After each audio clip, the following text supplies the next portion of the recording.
con el segundo viaje misionero del apóstol Pablo, y bueno, ahí ocurrieron una serie de cosas muy interesantes que yo creo que nos pueden ayudar a los creyentes de hoy en día a saber cómo movernos, cómo actuar, qué nos está diciendo el Señor en un momento determinado, cómo discernir lo que el Señor nos puede estar diciendo. Yo creo que el Señor hoy en día sigue hablando. Hoy en día el Señor tiene todavía muchas cosas que decirnos, pero a veces o no le prestamos atención o no terminamos de entender, de saber interpretar adecuadamente lo que Él nos quiere decir. En fin, por ahí van los tiros esta tarde, ¿no? ¿Cómo podemos saber cuando el Señor nos está guiando por un camino o por otro camino? Cuando Él nos está cerrando una puerta y cuando Él nos está abriendo una puerta. Si habéis prestado atención a la lectura esta tarde, creo que ha sido muy interesante, la he escogido, porque en ese pasaje del mensaje del Señor a la iglesia de Filadelfia, pues resulta que el Señor le dice a la congregación que el Señor les va a abrir una puerta, ¿sí? El Señor les va a abrir una puerta a la cual nadie puede cerrar, lo cual nos da a entender indirectamente que hay puertas que Dios abre y puertas que también en un momento determinado puede cerrar el Señor, ¿eh? Yo siempre digo que Dios tiene dos formas de responder, o con sí o con no. A veces piensan que porque Dios no ha respondido sí, es que Dios no les ha hablado. No, Dios siempre responde. Dios no hace caso omiso de nuestras peticiones, de nuestras oraciones. Él siempre responde. Lo que ocurre es que a veces la respuesta, la forma como el Señor nos ha respondido, a lo mejor no nos gusta, pero Él siempre responde. A veces dice no. Ay, pero no, me has preguntado, te digo que no. O a veces dice sí, a veces cierra una puerta, a veces abre una puerta. Y dice la palabra del Señor que en toda situación, la entendamos o no, tenemos que tener la seguridad, la fe y la confianza que nuestro Dios siempre, siempre quiere lo mejor para mi vida. ¿Cuántos dicen amén? Siempre el Señor va a preparar lo mejor para ti y para mí. Y con ese pensamiento vamos a ir a Hechos capítulo 16. Hechos capítulo 16. Vamos a leer, si quieren, a partir del versículo 1. Y vamos a ver ahí una serie de cosas que yo creo que son muy interesantes y que nos van a venir muy bien en estos tiempos en los cuales estamos viviendo. Hechos 16, 1. Dice la Escritura así. Después llegó a Derbe y a Listra, y he aquí había allí un cierto discípulo llamado Timoteo, hijo de una mujer judía creyente, pero de padre griego. Daban buen testimonio de él los hermanos que estaban en Listra y en Iconio.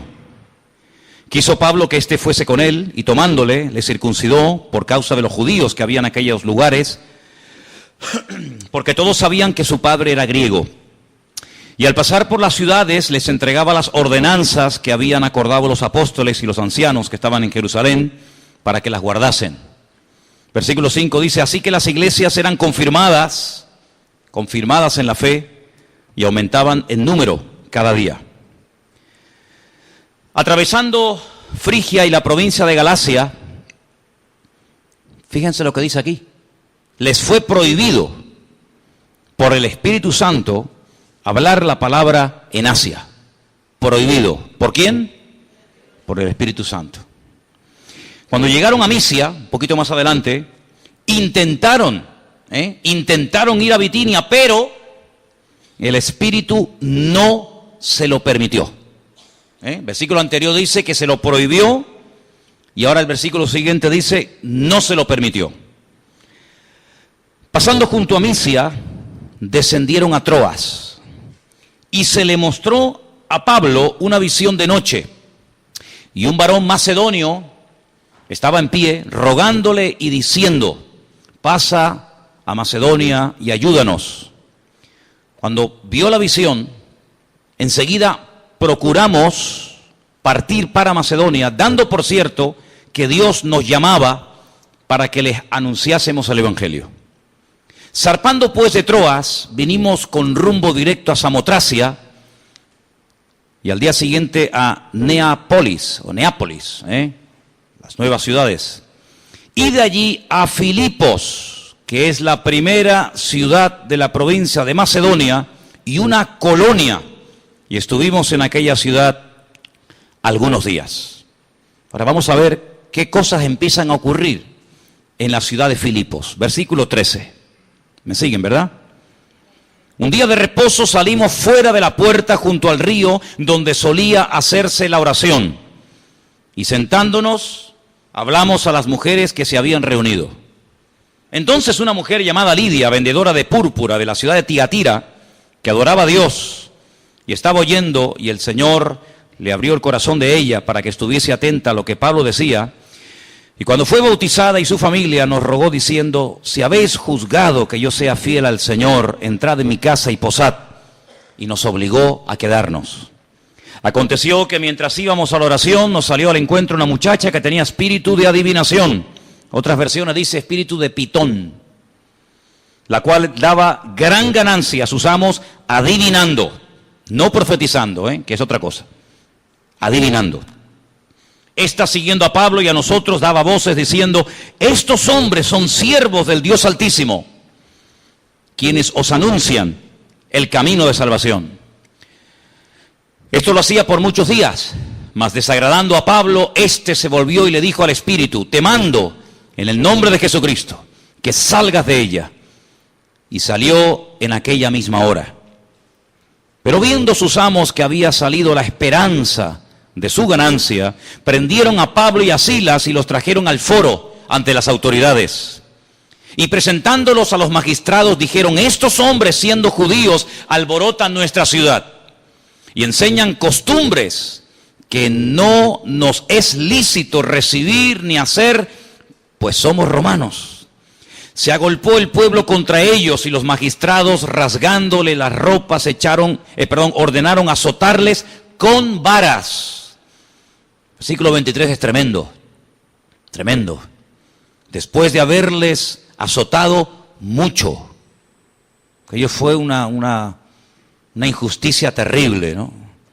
Después de haberles azotado mucho, los echaron.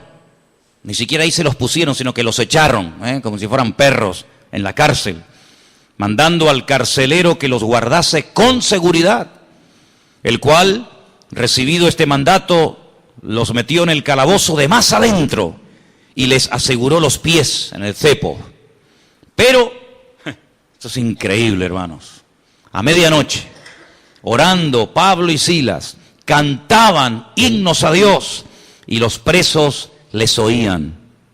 Entonces sobrevino de repente un gran terremoto, de tal manera que los cimientos de la cárcel se sacudían. Y al instante se abrieron todas las puertas y las cadenas de todos se soltaron. Despertando el carcelero y viendo las puertas de la cárcel, sacó la espada y se iba a matar, pensando que los presos habían huido. Mas Pablo clamó a gran voz diciendo: no te hagas ningún mal, pues todos estamos aquí.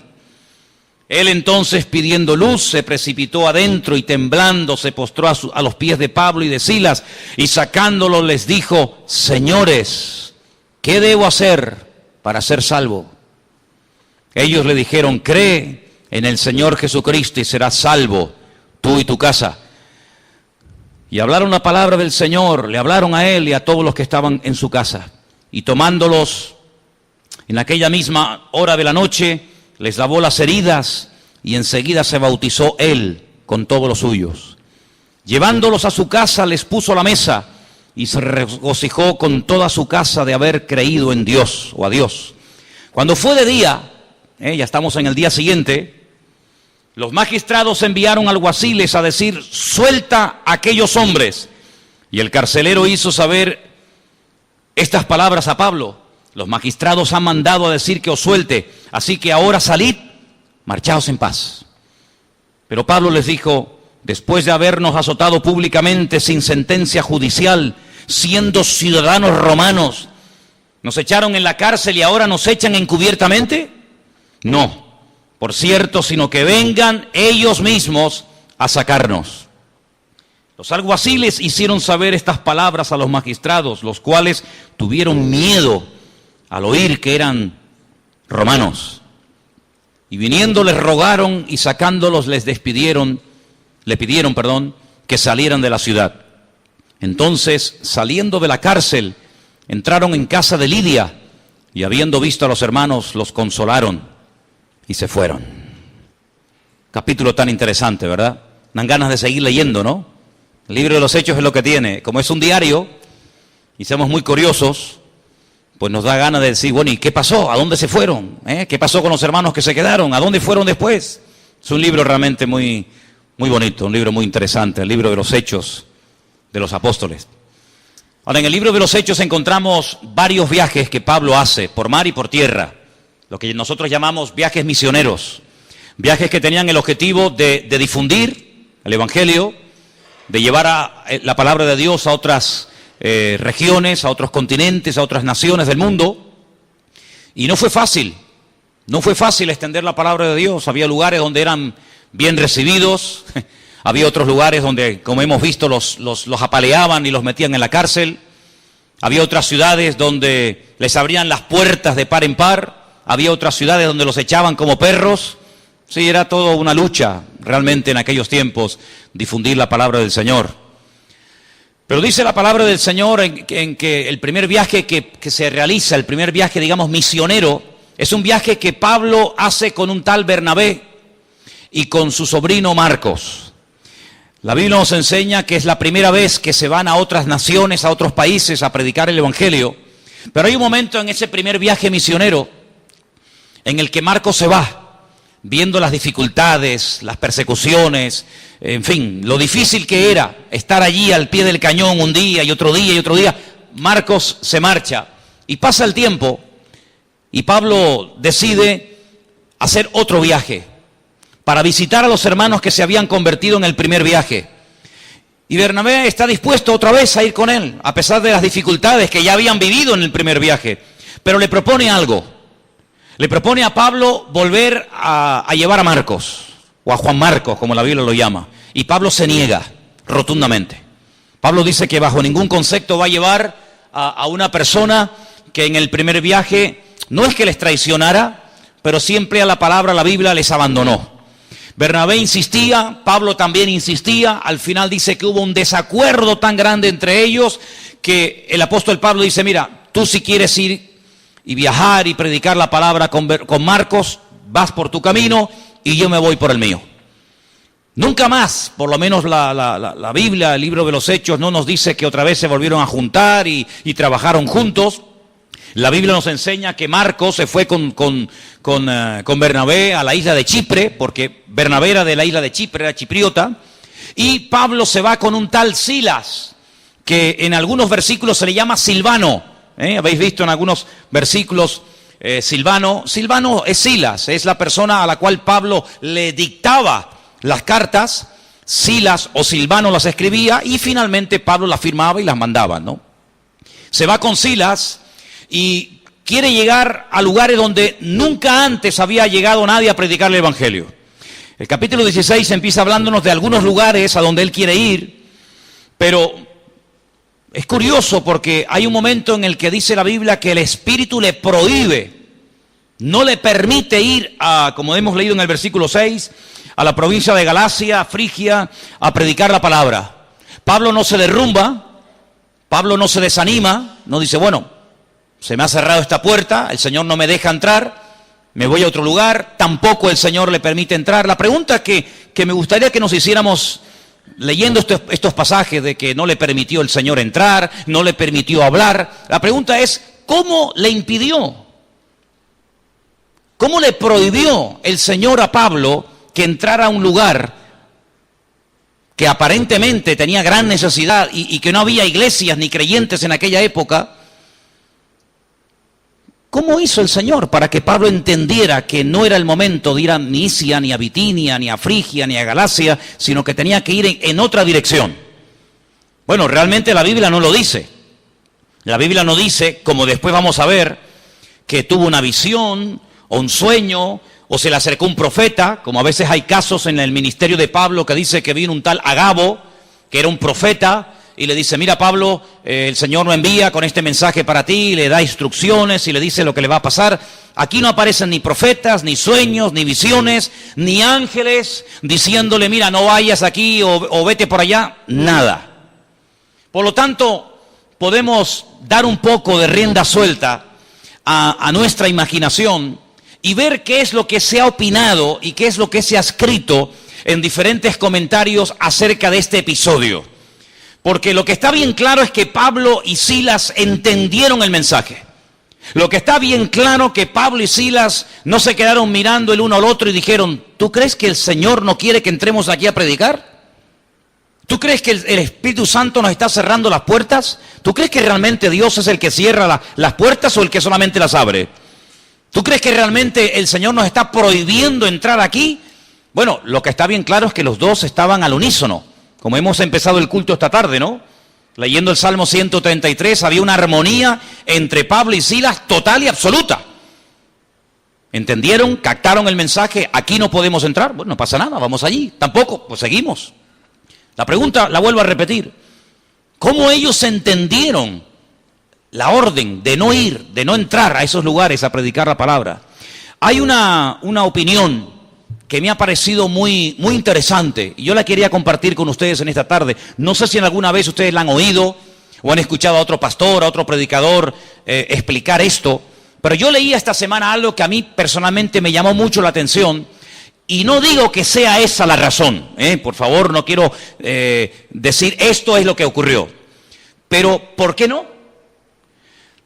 Pablo en otras cartas que escribe, por ejemplo a los Gálatas, a los Corintios, da a entender de que él había momentos puntuales en su servicio, en su ministerio al Señor, en los que su físico, digamos su cuerpo, no le permitía ir a ciertos y determinados lugares a servir al Señor.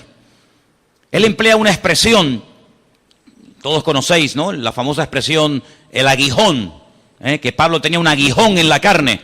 A los Gálatas les dice, ustedes me llegaron a amar y ustedes me llegaron a respetar tanto que hasta estuvisteis dispuestos, y por ahí van un poco los tiros, a sacaros vuestros ojos viendo mi dolor, viendo mi sufrimiento. ¿Quién sabe si Pablo tenía problemas en la visión? Da igual, no vamos a especular qué era o qué no era el aguijón. Eso no es lo importante. Lo importante es que puede ser que Pablo en un momento puntual estuviera delicado de salud, estuviera enfermo por el tema del aguijón o por cualquier otra enfermedad. Da igual. Lo importante es que Pablo se dio cuenta de que el Señor también habla a través de las circunstancias. Y es de lo que yo quiero hablar un poquito esta tarde. Porque hermanos, si se nos presenta un ángel, pues oye, está bien claro el mensaje que nos viene a dar. Si cuando un ángel del cielo baja y nos da un mensaje, y en la Biblia hay cantidad, no digo miles, pero hay muchos pasajes de momentos puntuales donde ángeles, que son reales y creemos en ellos, pues se presentaban a personas con un mensaje, no había género de duda. Por ejemplo, cuando María, la Madre del Señor, recibe la visita nada más y nada menos que de Gabriel. Oye, allí no hay ni que orar para pedir confirmación, se le presentó un ángel y punto, ya está. O cuando ese mismo ángel se presenta en Babilonia al profeta Daniel y le da un mensaje y le abre el entendimiento para que pueda recibir una profecía que es una maravilla. Oye, o cuando un ángel se le presenta a Agar, ¿verdad? La madre de Ismael. Y tantos pasajes donde ángeles se presentan a mujeres y a hombres y en situaciones puntuales y traen un mensaje y no hay género de duda. Hay otros pasajes donde vemos personas que tuvieron sueños. José, el padre de Jesús, tuvo un sueño.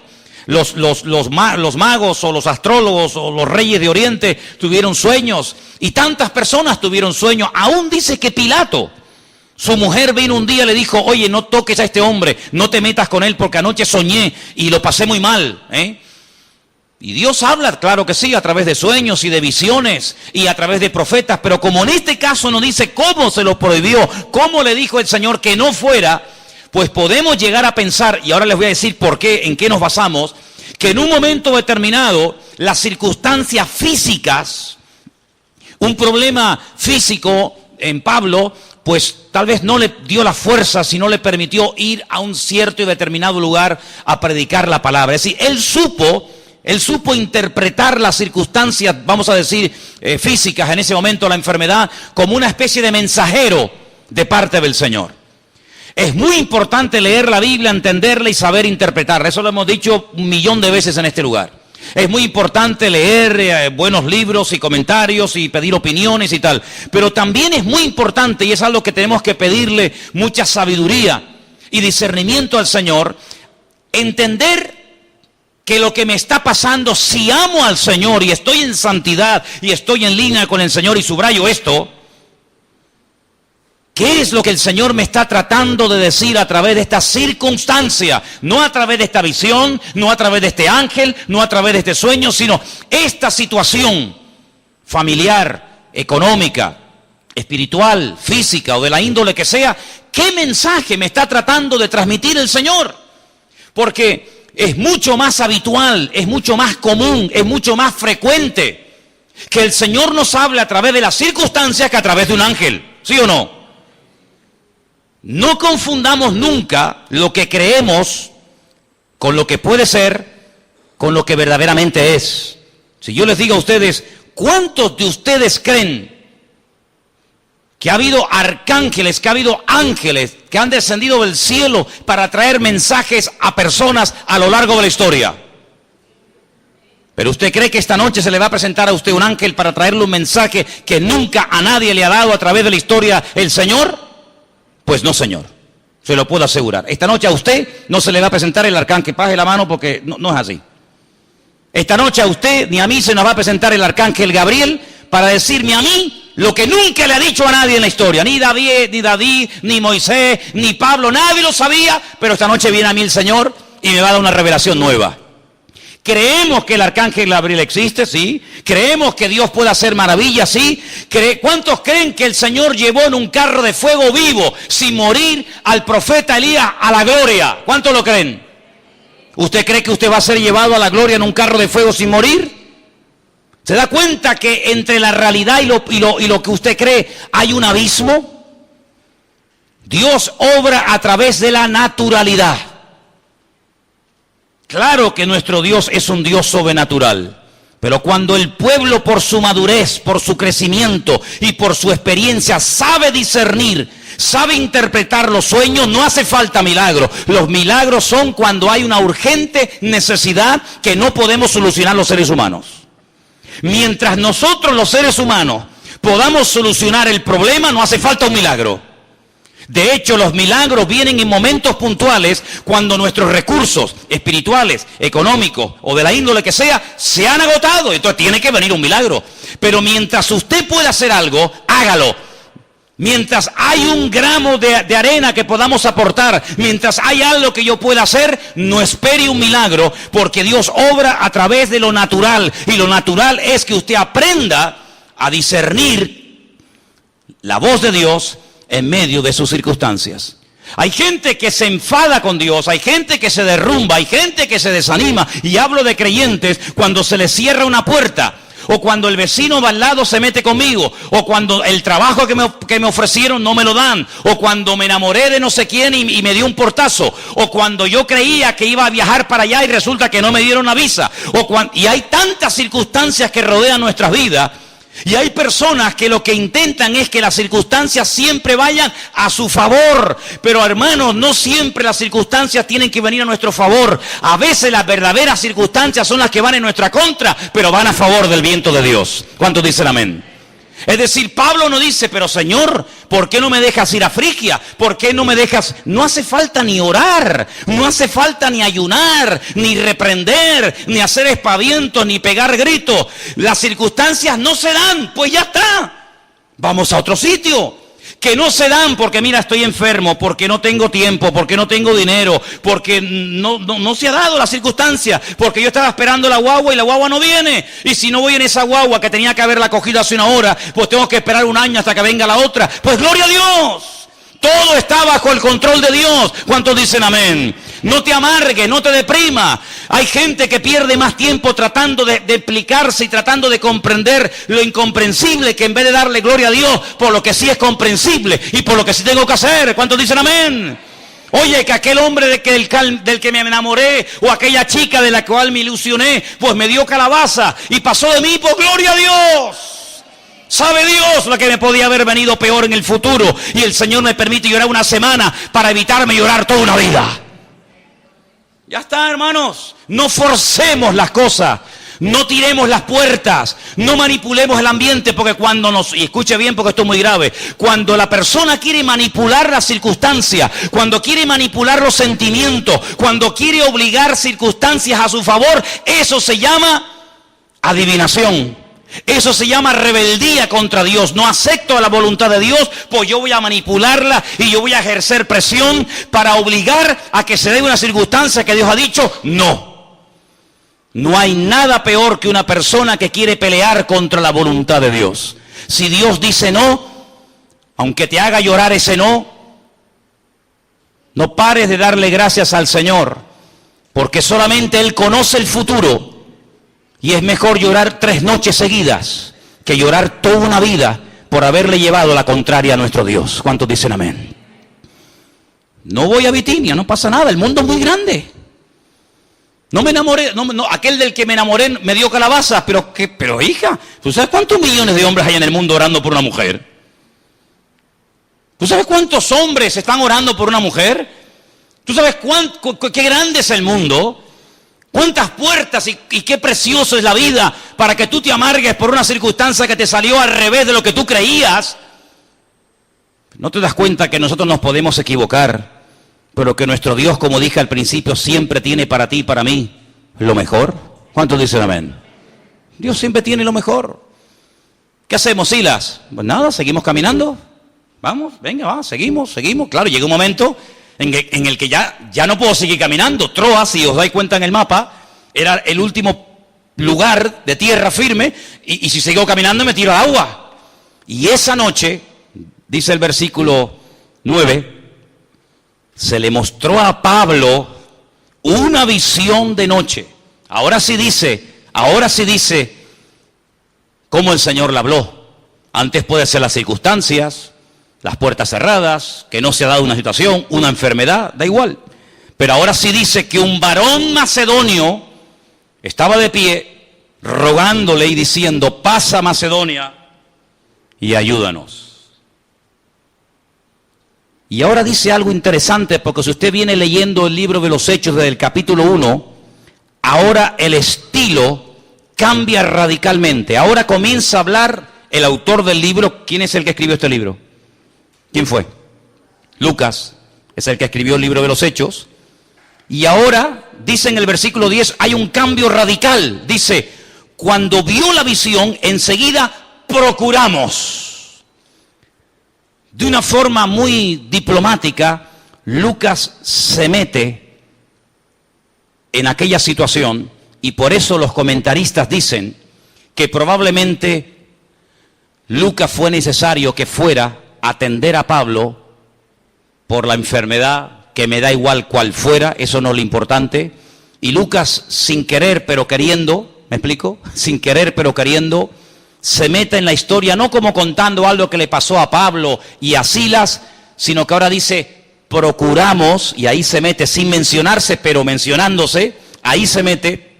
Y repito, por eso creen algunos comentaristas que probablemente circunstancias de tipo físico, más que de tipo espiritual, fueron las circunstancias que Pablo entendió que le estaban prohibiendo de momento, porque después más adelante Pablo sí va, después más adelante va a otros lugares y está incluso años viviendo en Asia, predicando el Evangelio, como por ejemplo en Éfeso, 2 años.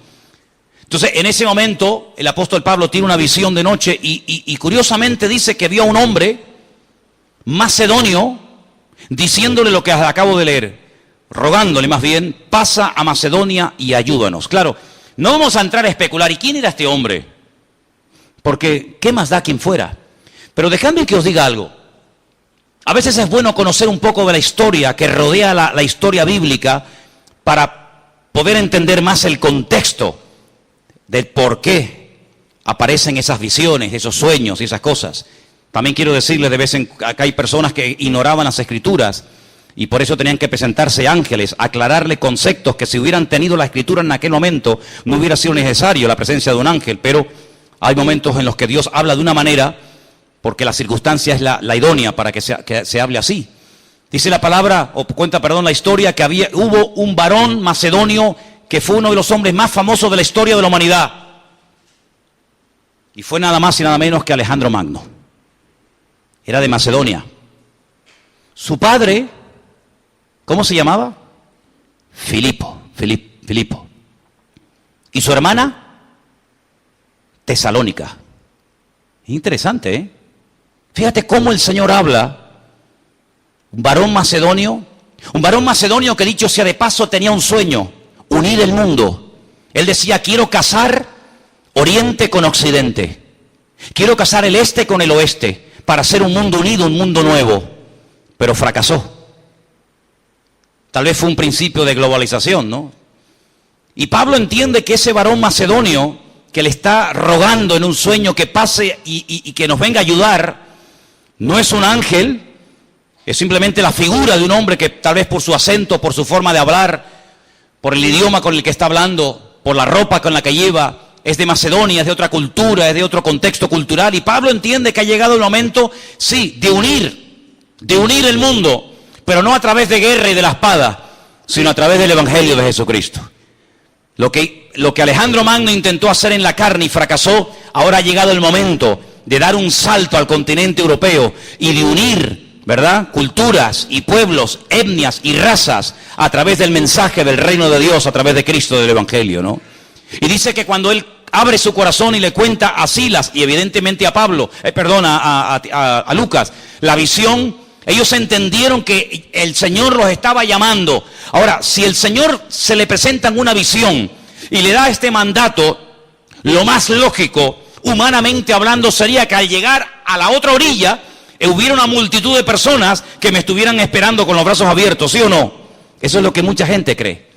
Algunas personas creen que cuando tú ya sabes lo que Dios quiere para tu vida, cuando tú ya disciernes y has entendido cuál es la voluntad de Dios para tu vida, todo el mundo te va a aplaudir y todo el mundo te va a dar la bienvenida y todo el mundo se va a alegrar. Y tú vas a decir: pero Señor, ¿cómo es que mi madre, mi padre, mis hermanos, mis amigos, mis vecinos no entienden que ya por fin sé cuál es la voluntad de Dios para mi vida? Es que tú no tienes que buscar el aplauso popular, tú no tienes que buscar el reconocimiento familiar o de los amigos, tú tienes que buscar el apoyo y el respaldo del Señor. ¿Cuántos dicen amén? Cuando llegaron a Filipo, fíjate qué curioso que Pablo utilizaba una estrategia que le funcionó muy bien, pero que no pudo llevarla a cabo en Filipo. ¿Saben por qué?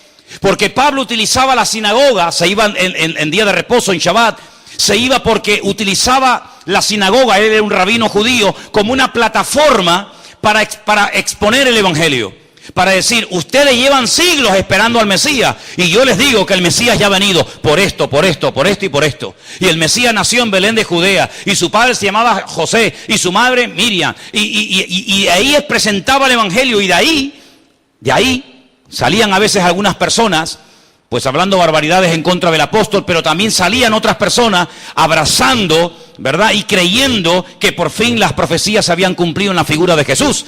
Pero no lo pudo hacer en Filipo, porque ni siquiera había 10 varones judíos, porque para abrir una sinagoga hacía falta un minyan. Un minyan es un número mínimo de 10 personas. Si no había 10 varones judíos, no se podían reunir a orar, no se podían reunir a hacer una sinagoga.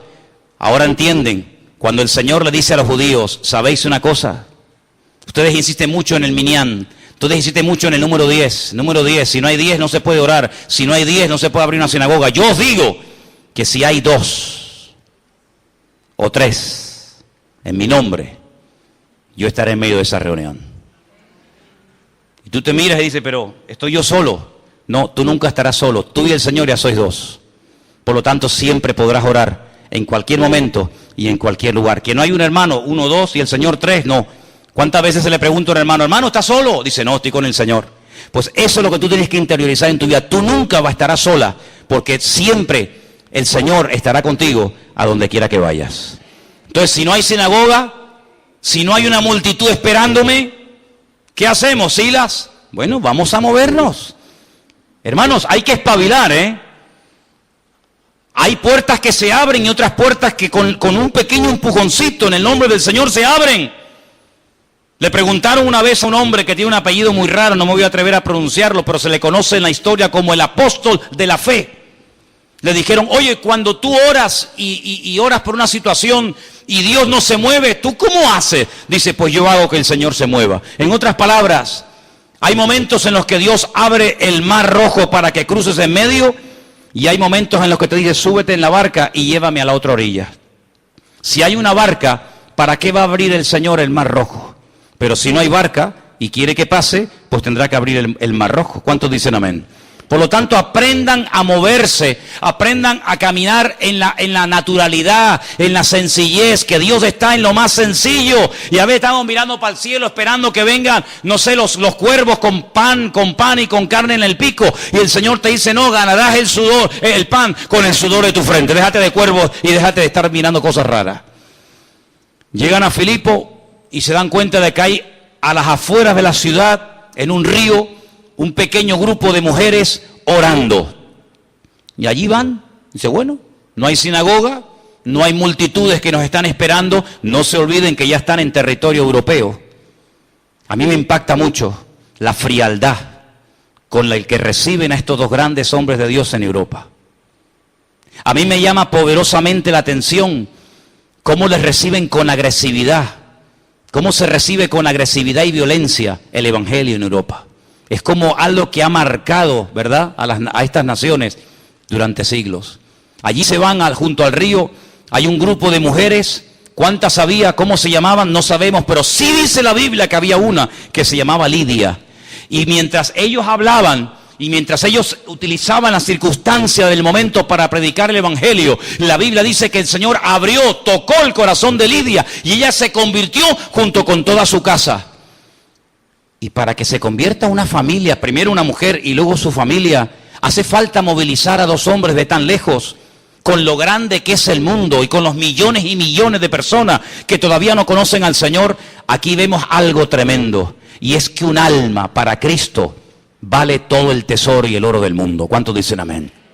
¿No encontramos también en el libro de los Hechos un pasaje donde vemos a un hombre en medio de multitudes predicando el evangelio en la ciudad de Samaria, que el Señor le dice, vete al desierto?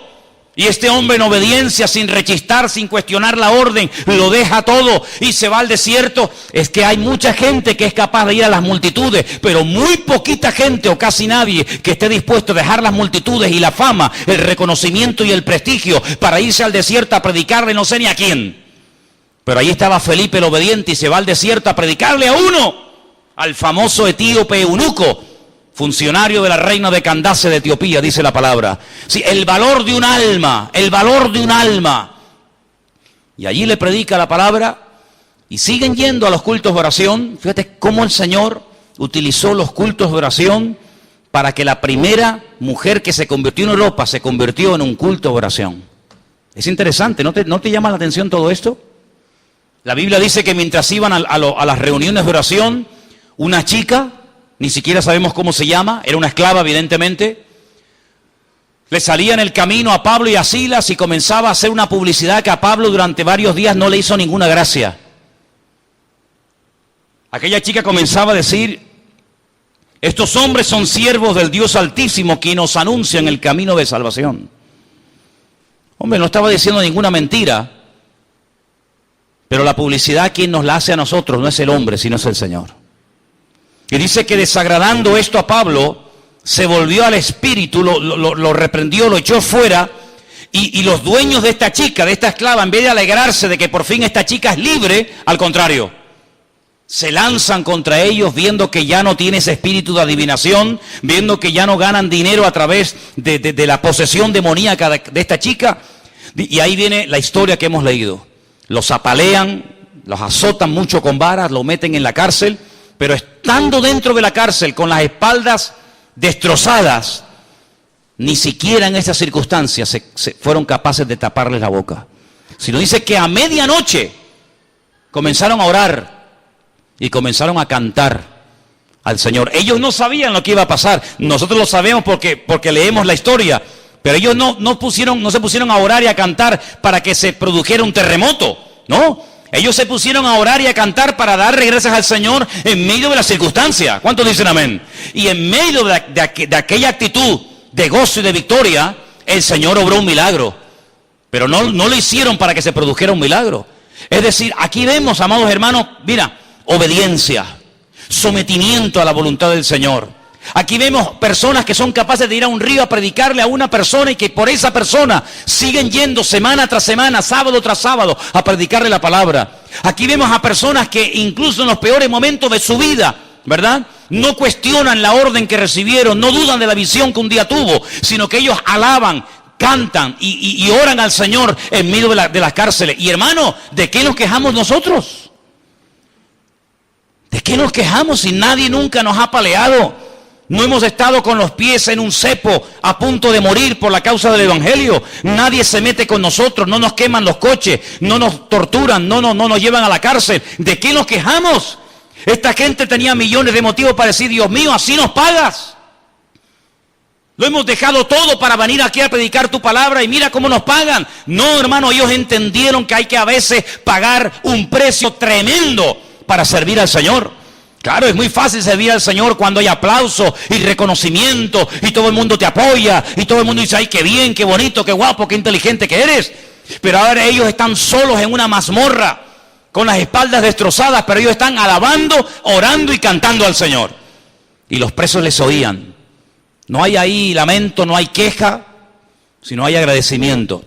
El otro día leí un libro y el autor decía, ¿qué le podemos dar a Dios? ¿Dinero? ¿Para qué quiere Dios dinero? Si Él es el Dios de la plata y del oro. ¿Qué le podemos dar a Dios? ¿Qué le podemos dar a Dios? Y el autor al final decía, lo único que Dios le ha permitido darle el hombre a Dios es la gratitud. Solamente eso se lo puedes dar y se lo debes dar al Señor. Cada día dale gracias al Señor por tus dos piernas, por tus brazos, por tus ojos, por tu salud, por tu vida. Pero otra cosa, olvídate. Dios no necesita absolutamente nada de nosotros, pero solamente le podemos dar a Él gratitud y alabanza. ¿Cuántos dicen amén? Allí están cantando, alabando al Señor, y desde allí se establece una comunidad no muy grande que nos dice la historia, y podemos ver por el estilo que coge el libro de los Hechos, que allí se queda Lucas y es el pastor de la iglesia de Filipo 8 años. Y allí se queda. Qué interesante, ¿verdad? Las vueltas que da la vida. El capítulo comienza diciendo que están buscando lugares para servir al Señor y no los encuentran. Por aquí no se les permite, por ahí se les cierran las puertas, pero siguen y siguen y siguen y siguen buscando al Señor. Son gente perseverante, son gente constante, que no se desaniman, que no se derrumban, sino que saben interpretar las circunstancias. Dicho sea de paso, si vamos al Antiguo Testamento, cuando el rey David sube al trono, claro, él de la noche a la mañana prácticamente no tiene nada. Y las 12 tribus de Israel comienzan a mandarles ayuda y apoyo para que vaya formando su tropa, sus soldados. Y dice que hay una familia, los famosos hijos de la tribu de Isaacar, que no mandaron como otras tribus miles de soldados o miles de lanceros o miles de no sé qué, sino dice que mandaron un pequeño grupo, creo unos 100 y pico, 200 jóvenes, pero dice que eran personas tremendamente útiles. Fíjate, dice por qué la Biblia, dice porque eran entendidos en los tiempos.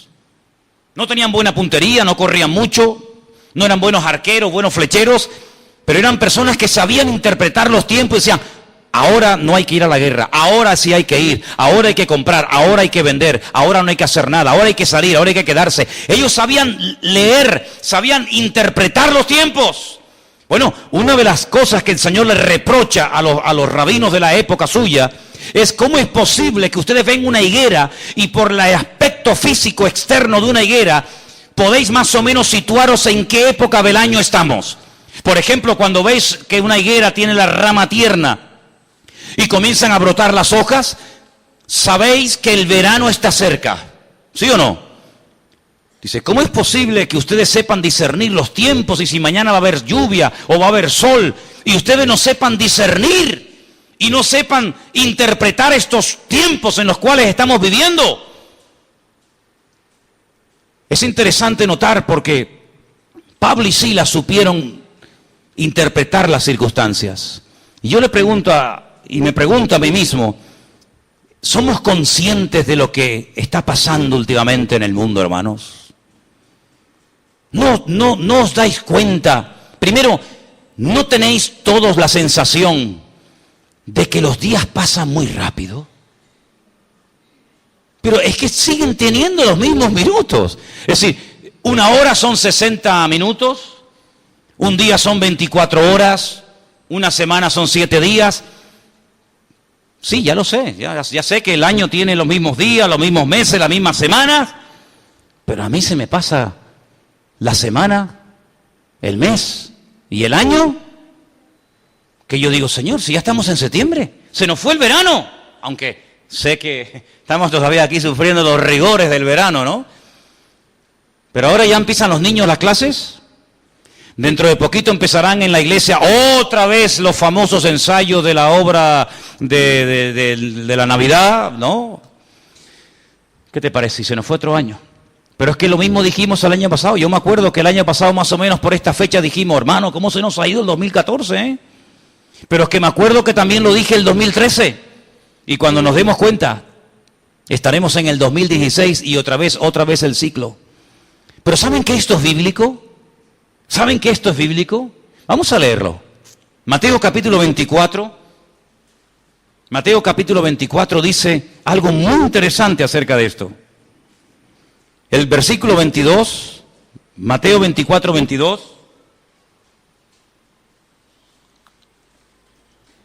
Dice algo muy interesante en cuanto al tema de acortarse los días. Porque habrá, versículo 21, gran tribulación, cual no la ha habido desde el principio del mundo hasta ahora, ni lo habrá.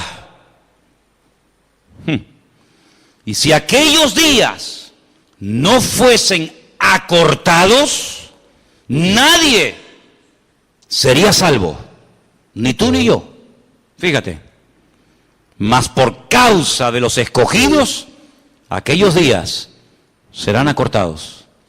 Esa sensación que yo no sé cómo explicarla, pero sé que me estás entendiendo porque tú también la tienes igual que yo, de que parece que la vida se nos pasa volando, es una de las señales de los últimos tiempos. La vida se nos pasará volando. Y hoy, en una semana, pasan más cosas que antes en toda una generación. Solamente hay que ver un poco la televisión para darte cuenta que esa hora de prueba para todo el mundo que leímos esta tarde en la lectura en Apocalipsis 3, creo que era, yo te guardaré de la hora de prueba que ha de venir sobre todos los habitantes de la tierra. Esa hora de prueba se está acercando. Europa está entrando en un callejón sin salida que no sabe qué hacer. Ya no sabe qué hacer.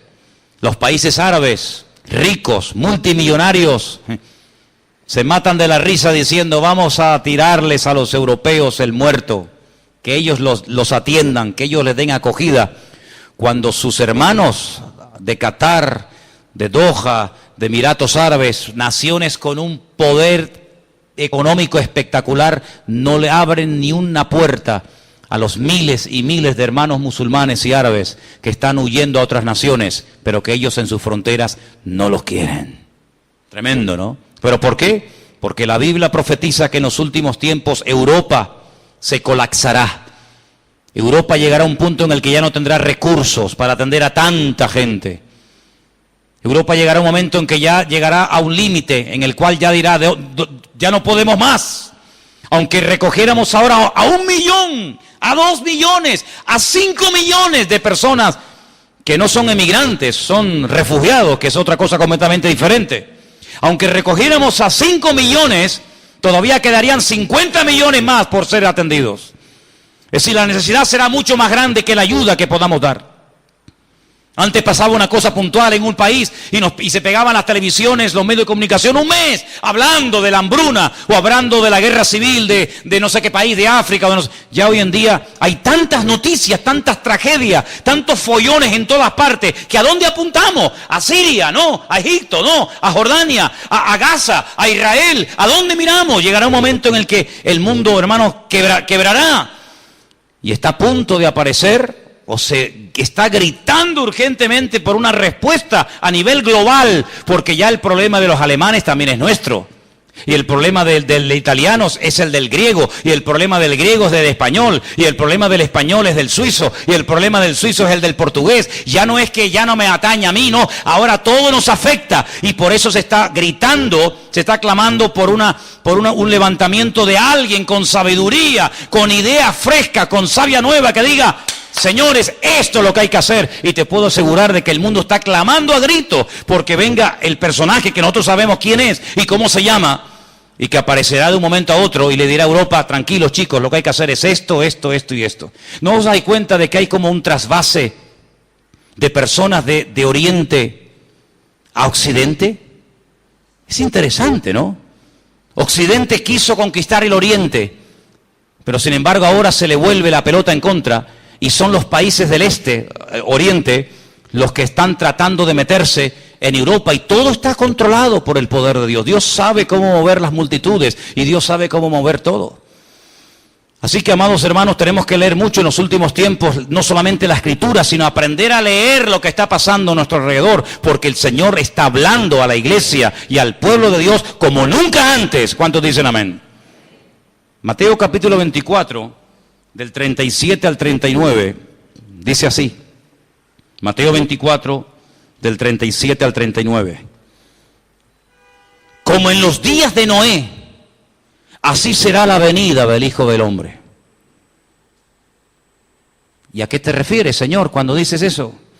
Porque como en los días antes, no dice en los meses, no dice en los años, dice en los días antes del diluvio, estaban comiendo, bebiendo, casándose, dándose en casamiento, es decir, llevaban una vida normal, una indiferencia total y absoluta ante los acontecimientos que estaban próximos a ocurrir. La tierra iba a ser destruida, el mundo iba a ser destruido con un diluvio, y estaban comiendo, bebiendo, casándose, haciendo negocios como si nada. ¿Será que no lo sabían?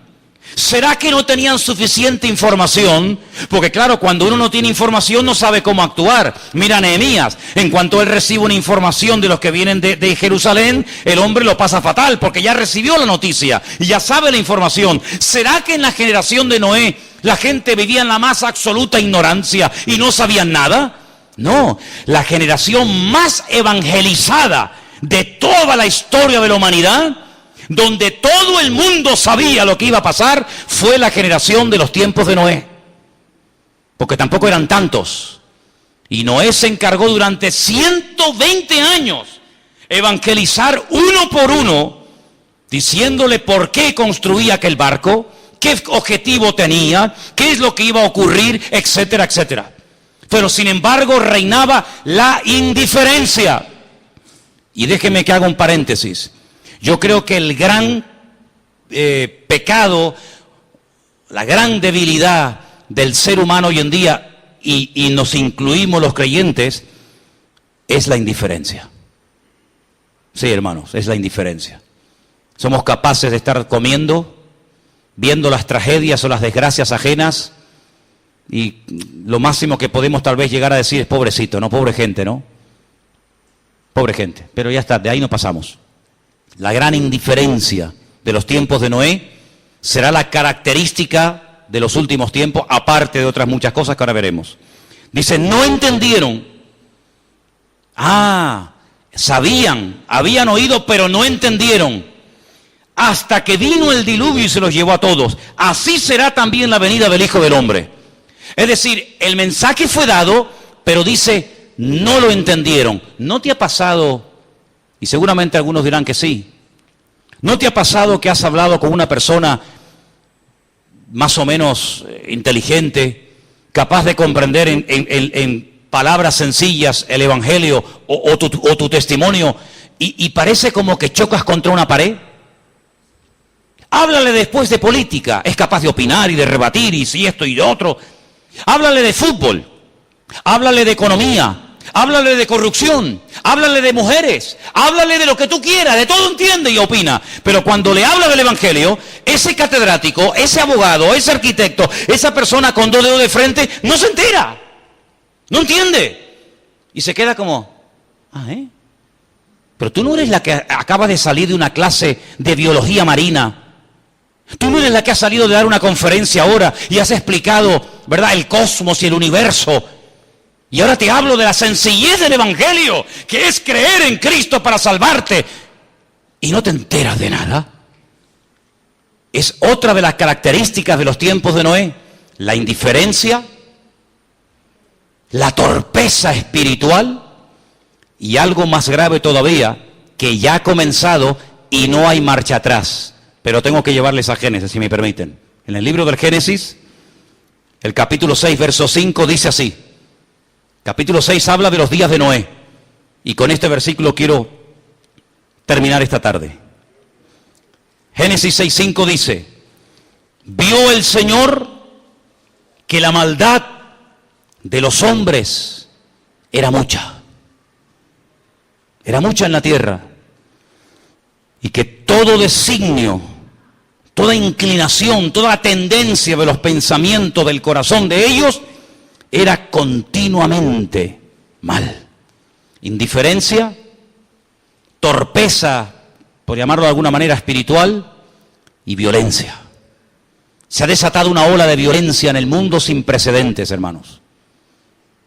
Si las imágenes que estamos viendo en televisión últimamente las viéramos en blanco y negro, en vez de en color y en 3D o en HD, si las viéramos en blanco y negro, en una televisión de aquellas con los botones gordos y con un diseño así de ancho, es como si nos hubiéramos metido en la máquina del tiempo y estuviéramos viendo imágenes de la Segunda Guerra Mundial.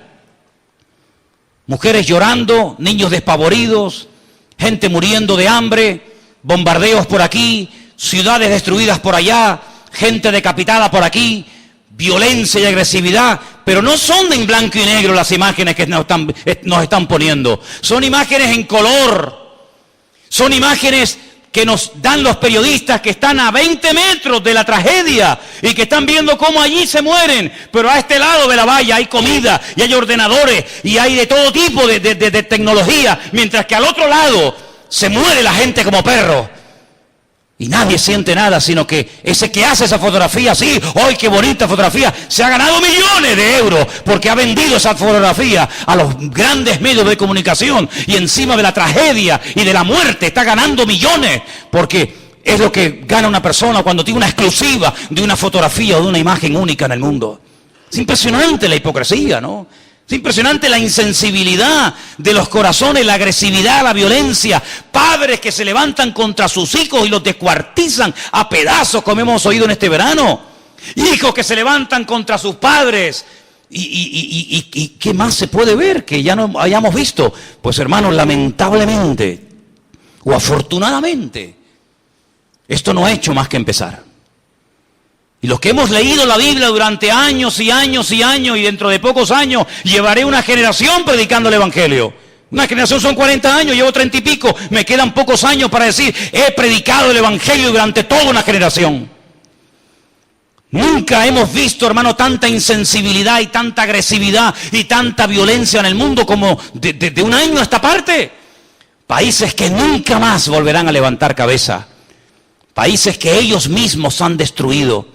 Porque se están autodestruyendo las naciones, porque las naciones son un reflejo de lo que está pasando en el corazón del ser humano, que se está autodestruyendo. La única criatura creada por el Señor con la capacidad de autodestruirse, el ser humano, la raza humana. Es increíble, ¿verdad? Así que aprendamos a leer las circunstancias. Ya sé que a veces, perdonen la expresión, da asco ver y oír lo que vemos. A veces me avergüenzo de llamarme ser humano, sinceramente les digo, hermano. A veces me da asco decir, Dios mío, este no es el mundo que tú creaste. Esto no tiene nada que ver con aquella tierra maravillosa, perfecta, de armonía, de amor, de paz, Esto no tiene nada que ver con lo que tú hiciste, Señor. Cuando tú terminaste la creación, tú dijiste, y vio el Señor que todo era bueno. Y el Señor dijo y reposó como diciendo, ¿qué más puedo hacer por ustedes que no haya hecho? Y dijo, ahora descanso. Y contemplo la maravillosa creación que les voy a dar a ustedes. ¿Y cómo se la vamos a devolver al Señor? Amados hermanos, un niño de 3 años allí como un pobrecito en una orilla de una playa. Me pasaban por la cabeza las caras, las imágenes de los niños de aquí de la iglesia. Imagínense a Samuelito, a Benjamín, a Jeremías, allí tirado como un perro en la arena. Increíble, ¿no? Y esto está pasando aquí al lado. Y cada vez se acerca más. Y cada vez se acerca más. Y cada vez se acerca más. Y llegará un momento, amados hermanos, que la iglesia tendrá que levantarse y aprovechar estos tiempos. Porque si la iglesia no se levanta, no hay ninguna posibilidad de que el hombre pueda solucionar y dé respuesta. Porque el hombre puede dar pan, puede dar leche, puede dar ropa, puede dar vacuna, puede dar una manta para que te tapes, puede darte una casa. Pero hay algo que el mundo no te puede dar, y es el amor de Cristo. Y por eso Pablo se vino a Europa y predicó el evangelio. Me pueden matar, me pueden meter en el cepo, me pueden torturar, me pueden hacer lo que sea. Pero en cuanto a un enemigo, en cuanto a una persona que se ha levantado contra mí, que me acaba de aprisionar, que me acaba de humillar, que me ha tirado como un perro, en cuanto esa persona tenga el más mínimo gesto de arrepentimiento y me pida ayuda, yo se la ofreceré. Y por eso cuando el carcelero de Filipo lo dijo, ¿qué tengo que hacer para ser salvo? Pablo podía haberse callado y decir, ahora me pides ayuda. Pero yo sí, abrió la boca y le dijo, cree en Jesucristo y serás salvo. Y si eres capaz de llevar este mensaje a tu hogar, también tu hogar se va a convertir. Y también tu hogar va a ser salvo. Y amados hermanos, gracias a estos hombres valientes y atrevidos, tú y yo estamos sentados en esta noche en este lugar.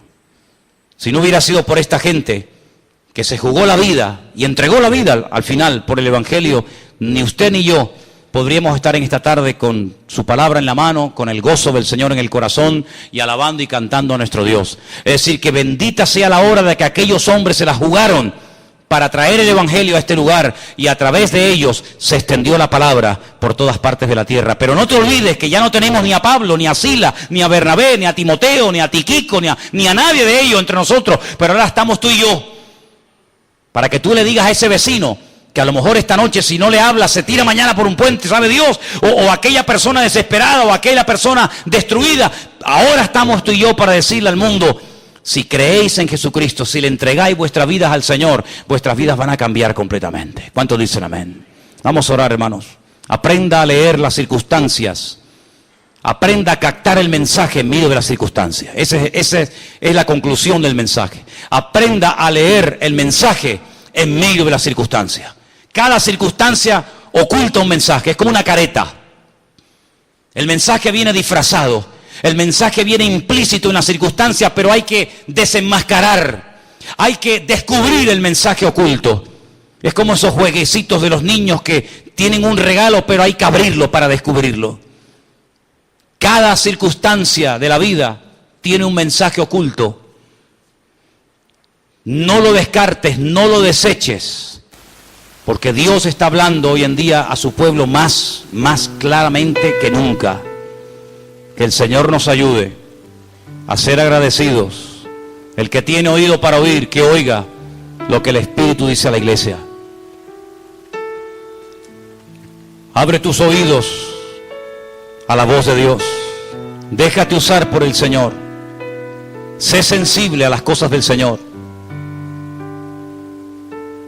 El Señor está buscando voluntarios, voluntarias, obreros, valientes, osados, atrevidos, que le digan al mundo, aquí estamos los hijos de Dios, no con palabras bonitas y con sueños y proyectos y con planes, sino con hechos y realidades. Llegará el momento cuando el Señor nos pedirá cuentas por todo lo que pasó por nuestras manos, sí.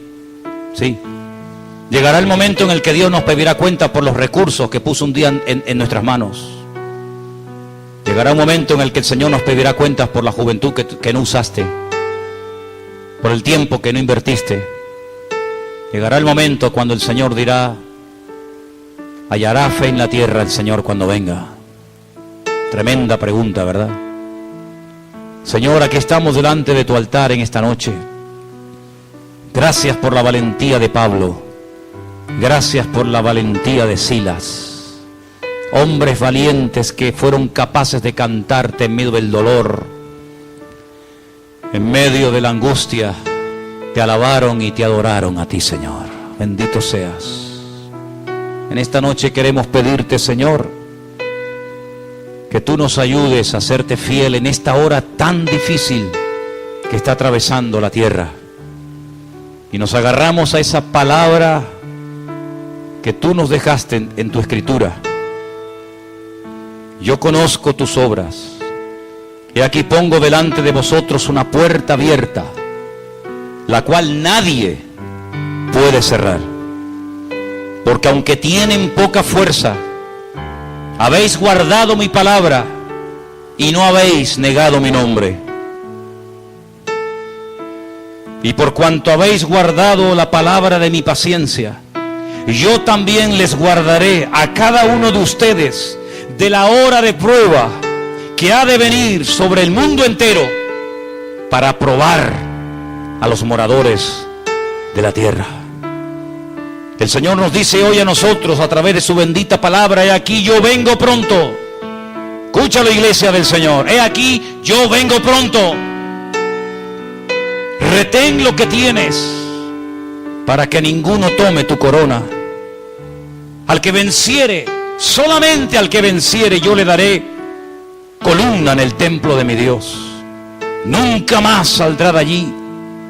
Escribiré el nombre de mi Dios y el nombre de la ciudad de mi Dios, la nueva Jerusalén, la que desciende del cielo de mi Dios, y un nombre nuevo. Y el que tiene oídos para oír, y hemos oído esta tarde al Señor, hemos oído su bendita palabra, pues el que tiene oídos para oír, que oiga lo que el Espíritu ha dicho hoy a la iglesia. Si hay algún pecado que tienes que dejar, una actitud de indiferencia, entrégasela esta tarde al Señor, querido hermano y hermana. Si hay algún pecado oculto que te está robando la bendición del Señor, pídale perdón al Señor en esta tarde, que Él le levante, que Él le restaure. El Señor quiere, a través de las circunstancias de la vida, guiarnos, pastorearnos, abrirnos los ojos para que nos demos cuenta de que es nuestro tiempo, es la hora de nosotros, es ahora o nunca, cuando tenemos que hacer la obra. El Señor nos ha capacitado para hacer la obra en estos tiempos. Si Él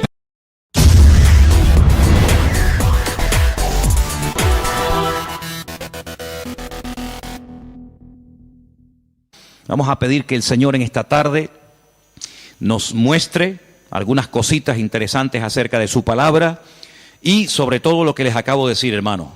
Estad preparados, tener respuestas correctas, adecuadas, para que cuando los inconversos, la gente que no conocen al Señor, vengan a hacernos preguntas, nosotros podamos responderle correctamente. Bendito sea Dios. Señor, te damos muchas gracias en esta tarde porque en tu palabra, palabra viva, palabra eficaz, encontramos las respuestas, la solución a muchas cosas que el mundo se pregunta e ignora. Te pedimos, Dios mío, en el nombre bendito y poderoso de tu amado Hijo Jesús, que todo lo que compartamos en esta tarde sea de bendición, sobre todo para los que están buscando la verdad, para los que quieren adquirir conocimiento y conocer la verdad, verdad que les hará libres. Ayúdanos en esta tarde, Señor, a la luz de tu palabra, a dar respuestas a tantos interrogantes y preguntas que la gente tiene hoy en día. Nos ponemos en tus manos y pedimos que nos des luz y claridad en tu palabra, para que podamos, Dios mío, creer adecuadamente, estar firmes en la fe, sin titubear, sabiendo en quién hemos creído. Ponemos este tiempo de estudio en tu palabra, en el nombre bendito de Jesús. Amén y amén. Bendito sea el Señor. Hermanos, quiero llevarles a 4 textos para comenzar. Y el primero va a estar en Jueces capítulo 11. Nos vamos a lo que llamamos Antiguo Testamento, al capítulo 11 del libro de los Jueces. Y vamos a leer concretamente el versículo 40. Jueces, repito, capítulo 11, versículo 40. Y dice la palabra del Señor lo siguiente. Presten atención a lo que dice ahí nuestro Dios. Jueces 11:40. Y se hizo costumbre en Israel que de año en año fuesen las doncellas de Israel a endechar a la hija de Jefté, Gaaladita, 4 días en el año. Fíjense la palabra costumbre. Se hizo costumbre, no era costumbre hasta ese tiempo. Antes nadie se iba 4 días por el campo, por el monte, a llorar, a endechar a la hija de nadie. Pero ocurrió algo, ustedes conocen que Jefté hizo un juramento que fue una auténtica locura, y fue la de presentar a su hija en sacrificio al Señor. Y entonces dice la palabra de Dios que a partir de ese día se convirtió en una costumbre en Israel que las jóvenes, que las chicas se fueran por los campos llorando, endechando, lamentándose de lo que le había ocurrido a la hija de Jefté. ¿Era un mandamiento bíblico? ¿Era algo que Moisés enseñó al pueblo de Israel en el desierto? No. Sino que se hizo costumbre. Empezaron un año y otro año, una generación y otra generación, hasta que aquello se convirtió en una costumbre. Y quiero en esta tarde que ustedes se den cuenta de que una cosa es la costumbre, la cultura, las tradiciones, y otra cosa muy diferente es lo que manda y ordena el Señor en su palabra. A nosotros nos tiene que dirigir la palabra de Dios, no las costumbres de las naciones. No es que esta costumbre, esta tradición lleva 500 años celebrándose en mi país o donde sea. Bueno, los años que se llevan celebrando las costumbres, cualquiera que sean, no le dan credibilidad a la costumbre. Durante muchos siglos era normal salir a una plaza pública y torturar o quemar a una persona, y todo el mundo iba como si fuera un espectáculo público, ¿verdad? Porque era la costumbre de la época. Bueno, pero eso no significa que como era la costumbre, pues está bien. Cuidado, la palabra costumbre, hábito, aparece desde un punto de vista positivo y desde un punto de vista negativo. Por ejemplo, la Escritura dice en el Evangelio según San Lucas que el Señor Jesucristo, conforme a su costumbre, iba el sábado a la sinagoga. Bueno, pero es que hay costumbres buenas, ¿sí? Y hay costumbres malas. En este caso era una costumbre que no tiene nada que ver con la palabra, pero como ya la gente lo hacía, pues el otro lo hacía y el otro lo hacía, y yo creo que ya después de años ni la gente sabía realmente el origen de esa costumbre, pero ya como que formaba parte de la cultura de la época. Quédense con ese detalle. Nos vamos al libro de Isaías, capítulo 2. Libro de Isaías, capítulo 2, versículo 6, y dice lo siguiente, un texto, por cierto, muy interesante. Isaías 2, versículo 6. Ciertamente tú has dejado tu pueblo, la casa de Jacob, porque están llenos de costumbres traídas del oriente y de agoreros, como los filisteos que pactan con hijos de extranjeros. Uno de los reproches que el profeta Isaías lanzaba en la época en la que él le tocó servir al Señor en su ministerio es que ustedes se han llenado de costumbres que no son costumbres con una base bíblica. No son costumbres basados en un mandamiento de la Escritura, sino en costumbres, como dice aquí, importadas, traídas de Oriente, que no tienen nada que ver con ustedes. Por ejemplo, aquí en España, país en el que vivimos, pues se ha metido con una fuerza tremenda una fiesta, que era una costumbre de pueblos paganos, dicho sea de paso, que se ha celebrado hace poco, la famosa fiesta de Halloween, y tú estudias la historia de nuestros pueblos, aquí hay hermanos de otros países de Latinoamérica, y Halloween no tiene absolutamente nada que ver con la cultura latina, absolutamente. Halloween no tiene nada que ver ni con Argentina, ni Uruguay, ni Venezuela, ni Cuba, ni España, son costumbres importadas.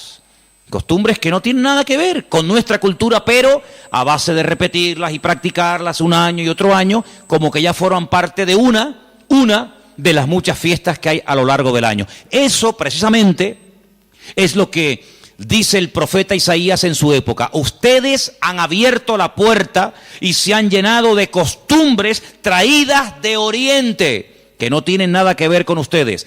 Y dicho sea de paso, la mayoría de esas costumbres traídas de Oriente eran costumbres paganas, costumbres que no tenían absolutamente nada que ver con la palabra del Señor. Vamos a avanzar. Libro de Jeremías, capítulo 10.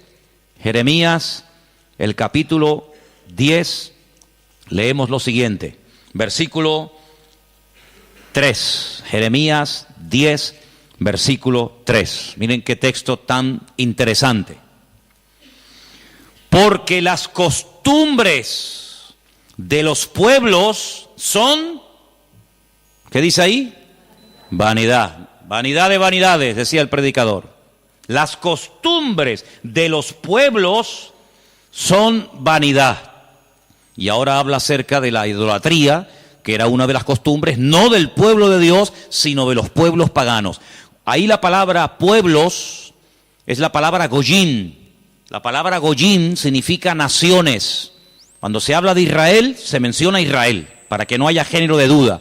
Pero cuando se habla de naciones paganas, naciones extranjeras, naciones, digamos, no adoradoras del Dios vivo y verdadero, se les llama goyín, se les llama naciones. Y en este caso dice, las costumbres de esas naciones, de esos pueblos, son todas absolutamente vanidades. Quédense con eso.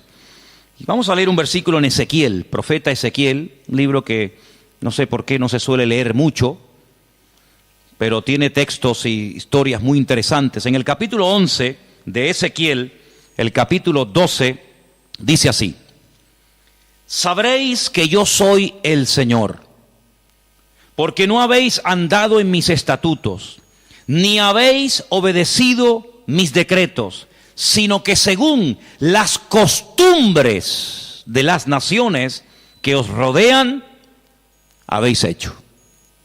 Las costumbres de las naciones que les rodean, esas son las que ustedes están practicando. No los estatutos, ni decretos, ni fiestas, ni celebraciones que nuestro Dios ha ordenado en su palabra, sino que todo lo contrario. Hay momentos, y ustedes seguramente han leído esos pasajes, donde los profetas, tratando de convencer, de sacudir al pueblo de Israel, les decían: a ver, vamos a ver, díganme ustedes un pueblo, una nación que haya cambiado sus dioses, que hayan dejado sus idolatrías por nuestro Dios. Ninguno, ninguno.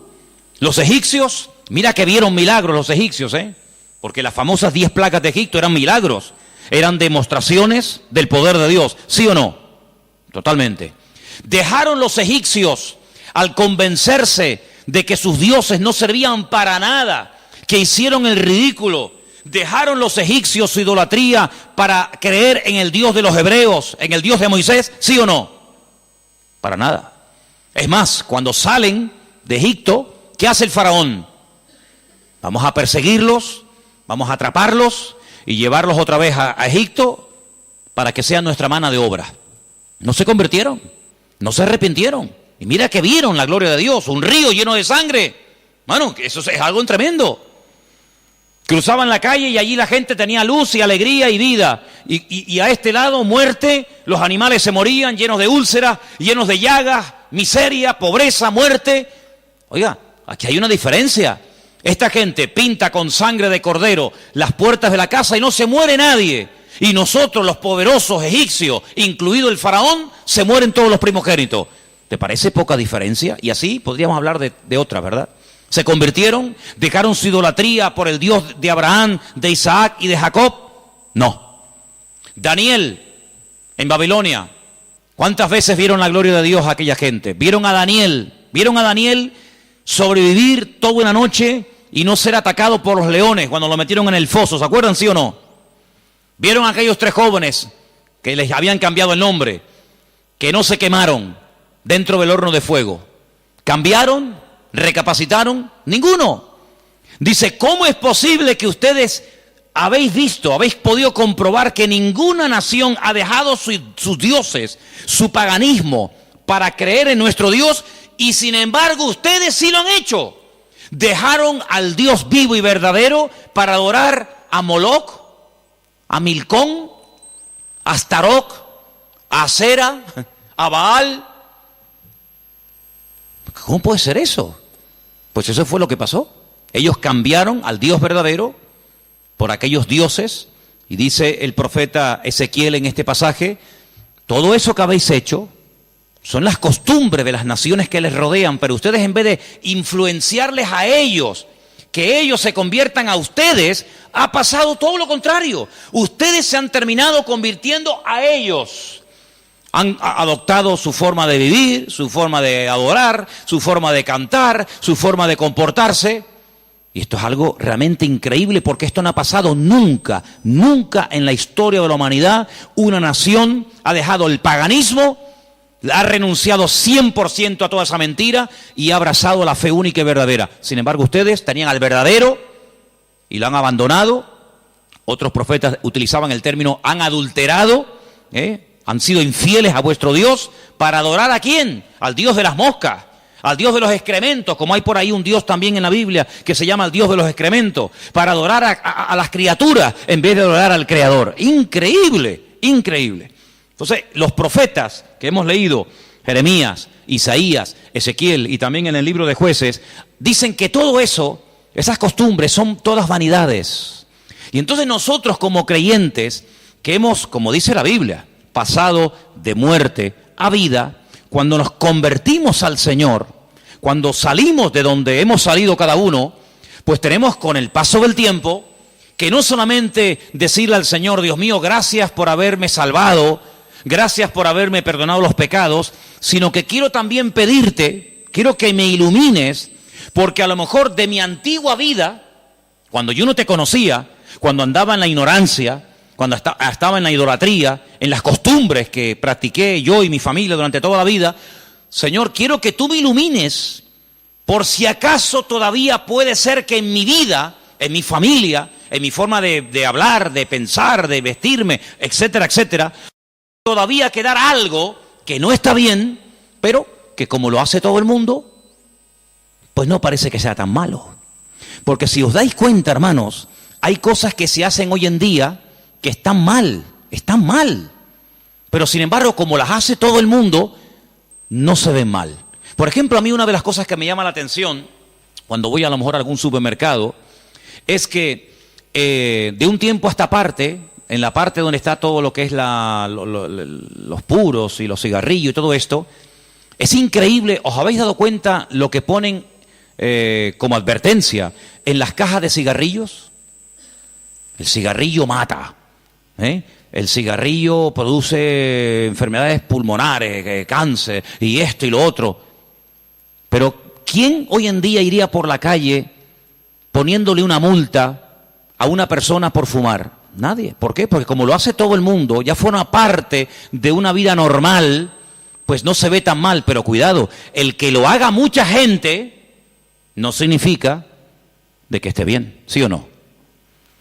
Entonces puede ser que a lo mejor algunos de ustedes en algún momento se ha sentido, perdonen la expresión, como un bicho raro en su puesto de trabajo, con los amigos, con la familia, con los vecinos, ¿sí o no? Porque resulta que todo el mundo ve bien, pues ciertas y determinadas cosas que cuando vamos al manual, cuando vamos a la palabra de Dios, resulta que no solamente están mal, sino que incluso son pecado y abominación ante los ojos de Dios. Vaya usted a una manifestación de miles y miles y miles de personas a favor del aborto y párese en esa marcha y diga que el aborto es un crimen, que es un asesinato y que eso es una abominación delante de Dios. ¿Lo matan? ¿Sí o no? ¿Lo matan? Párese usted en una manifestación donde están llevando a una virgen, a un patrón, a un santo y diga, ¿pero qué estáis haciendo? Si nuestro Dios prohíbe todo esto, si eso es abominación delante de nuestro Dios, si en la base mínima, que son los 10 mandamientos, ya se prohíbe categóricamente todo esto, ¿te matan? ¿Por qué? Porque es que esto se ha practicado. Y claro, después ves ahí al alcalde, y ves al teniente alcalde, y ves al concejal de no sé qué, y ves a fulanito de tal, y incluso al rey, y ves a la reina, y ves a la... Entonces parece que como que no está tan mal, porque lo practica mucha gente. Y quiero decirte, querido hermano, que en algún momento de tu vida puede ser que tú te sientas como que vas contracorriente, como que la gente como que no te entiende y como que tú estás en otra frecuencia, en otra onda, y es como algo imposible de que lleguen a un entendimiento. Pero al fin y al cabo yo pregunto, hermanos, ¿nosotros a quién tenemos que agradar? ¿A quién tiene que agradar usted? ¿A nuestro Dios, sí o no? Bueno, pues si por agradar a Dios me pongo en contra de la familia, ¿estás dispuesto a pagar el precio? ¿Para qué te vas a bautizar? Con la edad que tú tienes. Si a ti ya te bautizaron tus padres cuando eras pequeñita, no lo pueden entender. Pero saben, hermanos, nosotros, repito, primero a quien tenemos que rendir cuentas a nuestro Dios. Y en segundo lugar, tarde o temprano, como dije el domingo pasado, la fe. Y cuando hablo de la fe, yo no me refiero solamente a la creencia, sino me refiero, cuando hablo de la fe, también aglutino nuestro estilo de vida. Porque nuestra fe es un estilo de vida. Somos diferentes, ¿sí o no? Somos diferentes. Somos diferentes a la hora de hablar, a la hora de pensar, a la hora de reaccionar ante una situación. Somos diferentes, lo queramos reconocer o no, somos gente diferente. Eso incluye también el concepto fe. No solamente que creo en un Dios, en un cielo, en un infierno, en la Biblia como palabra de Dios, sino que la fe me lleva a una serie de cambios. Bueno, pues en ese paquete de mi estilo de vida, yo tengo que pararme y decir, lo que estamos haciendo forma parte de una base bíblica o de costumbres que se han ido traspasando de padres a hijos, de generación en generación, y yo, como he formado parte toda la vida, evidentemente, de este sistema de vida del mundo, pues las he incorporado como algo normal, pero nunca me paré a preguntarme si lo que yo estaba practicando, si lo que yo estaba creyendo era de Dios o era algo totalmente antibíblico. ¿Quién te convenció a ti? ¿Cuándo te diste cuenta de que adorar imágenes no era de Dios? Algunos de ustedes lo hicieron toda la vida.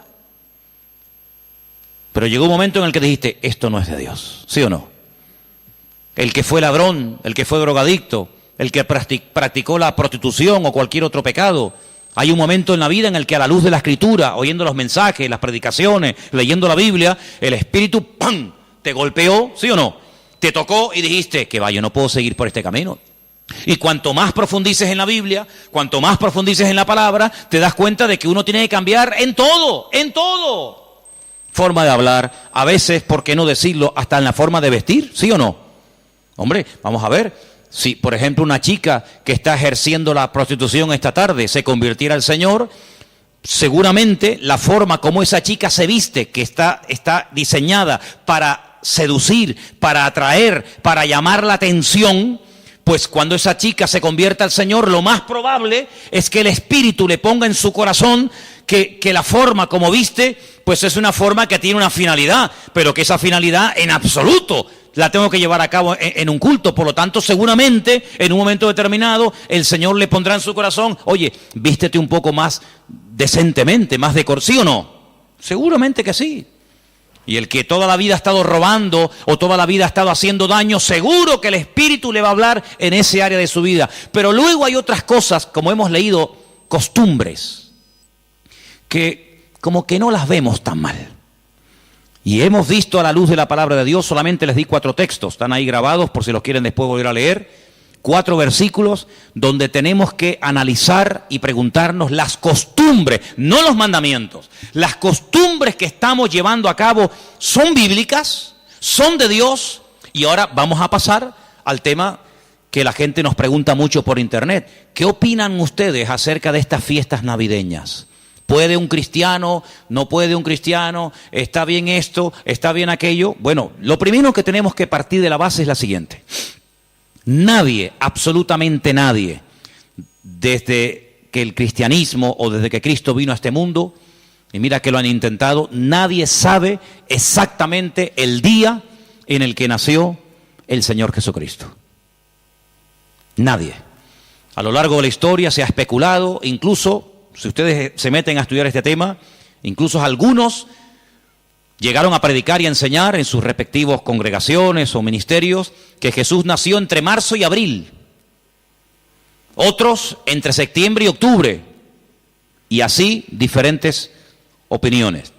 Por lo tanto, partimos de la base de que, lógicamente, el Nuevo Testamento, porque el Antiguo no te lo va a decir, porque no había nacido. El Nuevo Testamento en ninguna parte te dice exactamente el día en el que el Señor Jesucristo nació. Nadie sabe absolutamente nada. Sí sabemos que murió en una época en la que los judíos estaban celebrando una fiesta llamada la Pascua. Sí sabemos que hay una fiesta que nosotros la conocemos como Pentecostés, que su nombre original es Shavuot, la fiesta de las semanas, que el Señor la utilizó para que en ese día concretamente, pues aquel grupo que había en aquella casa fueran llenos del Espíritu Santo. Eso sí lo sabemos.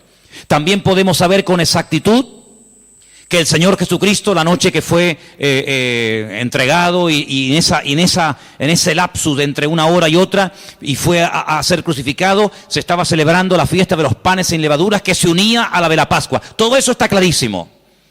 Y sabemos pues cuándo hay que celebrar la fiesta de la Pascua y la fiesta de Pentecostés y la fiesta de los tabernáculos. Todo eso lo sabemos porque está estipulado en la Biblia. Y te dice, contarás desde tal día, tanta semana. ¡Pum! Y eso es matemático. Pero en cuanto al nacimiento de Cristo, la Biblia no nos da ninguna información exacta de cuándo nació. ¿Por qué? Porque en nuestra concepción, entre comillas, cristiana, cometemos un gravísimo error. Y es que Jesucristo nació en un contexto judío, no en un contexto cristiano. Jesús nunca fue a ninguna iglesia evangélica. Él toda la vida fue a sinagogas. Jesús nunca practicó costumbres cristianas. Las costumbres que él practicó, y su padre, y su madre, y sus antepasados, eran costumbres judías, ¿verdad?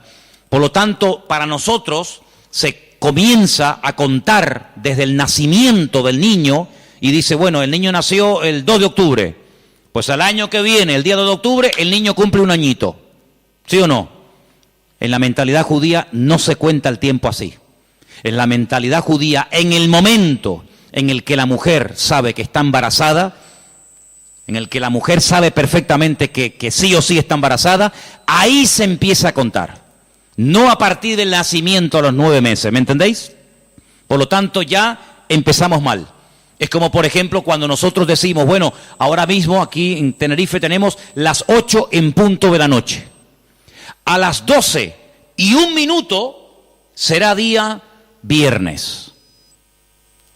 Eso según nuestro calendario, según nuestra cultura, según la Biblia, ya es viernes. ¿Por qué?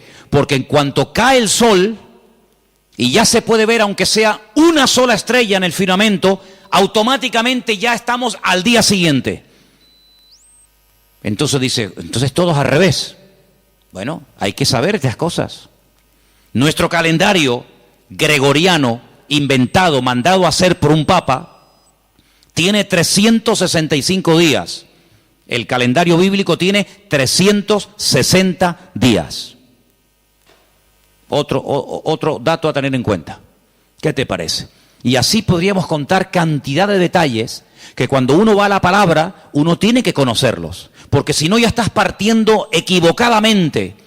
Y entonces decimos, el nacimiento del niño marca el momento de su nacimiento y de su próximo cumpleaños. Te vuelvo a repetir, la vida en la cultura judía, en la cultura hebrea, se cuenta a partir de la concepción, no a partir del nacimiento. Ahora bien, tengo aquí algunos datos que les voy a leer en esta tarde, que son muy interesantes, pero primeramente quiero decir lo siguiente. No sabemos la fecha exacta del nacimiento de Cristo. No hay ni un solo ejemplo, ni uno solo. Si alguien sabe de alguno, por favor que lo diga ahora, o calle para siempre. No hay ni un solo ejemplo en el Nuevo Testamento de nadie que haya practicado el nacimiento de Cristo, que haya celebrado, mejor dicho, el nacimiento de Jesús. La única fiesta que nos obligó el Señor a recordar frecuentemente fue, dice, haced esto, háganlo en memoria de mí.